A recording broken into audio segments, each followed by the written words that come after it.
Hello and welcome to this video. So in this video I'm going to talk about the money market model, but before we get started, let's quickly have a look at the objectives. By the end of this video, you'll understand the supply and demand of money, movement along the demand curve, what causes shifts of the supply and demand curve, how that affects equilibrium, and we're also going to look at the short-term nominal interest rates. So now let's get started. The money market model is also known as the liquidity preference model, and this is really important because it's going to help us understand the nominal interest rates a lot better. And the nominal interest rate is the price of money. The short-term nominal interest rate is the price of money, and the short-term nominal interest rates are determined by the supply and demand of money.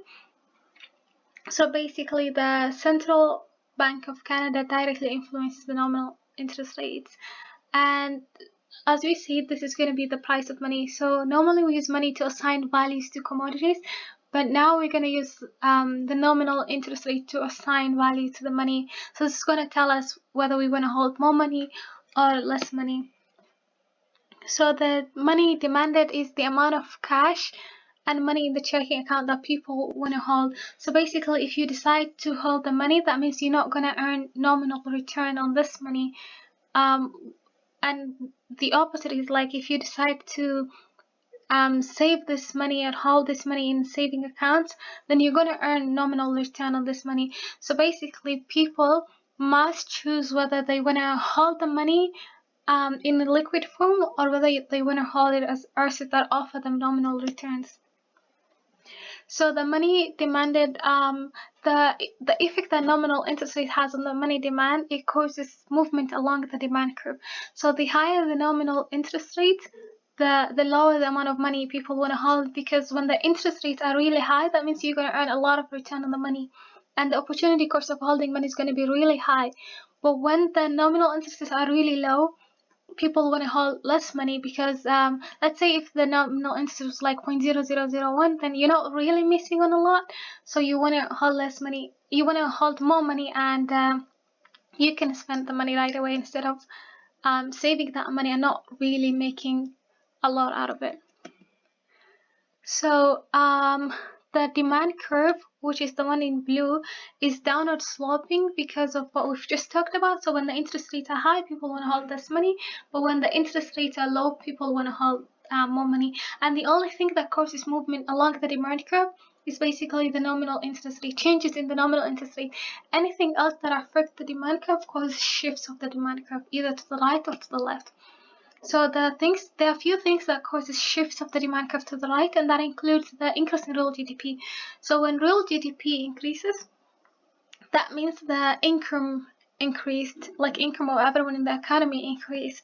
So when people have more income, they are able to buy or purchase things that they couldn't afford before. So they now have more money to buy more things. And how this is gonna affect actually. The other thing that affects or causes the shift to the right is inflation.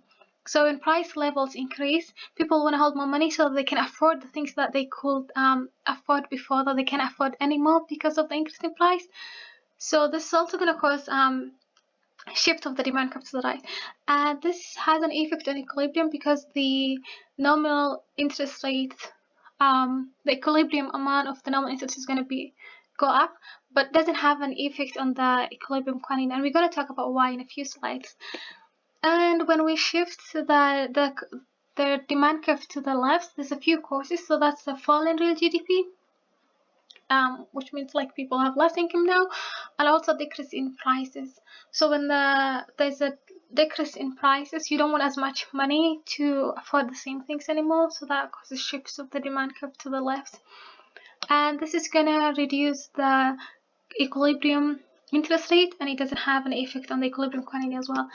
So the money supply is controlled by the Bank of Canada. The nominal interest rates have no effect on the amount of money supplied, and that's why the equilibrium quantity of money supply was not changing before.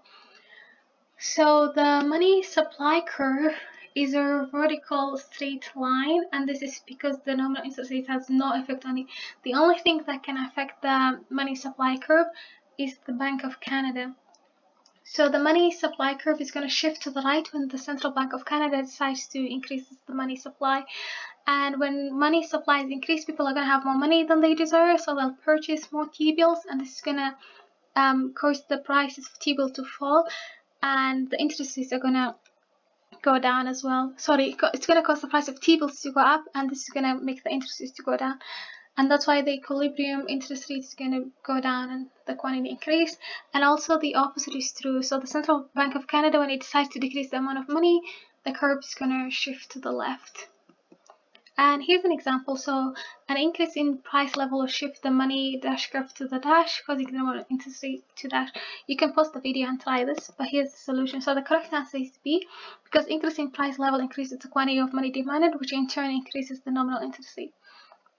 And yeah, thanks for watching.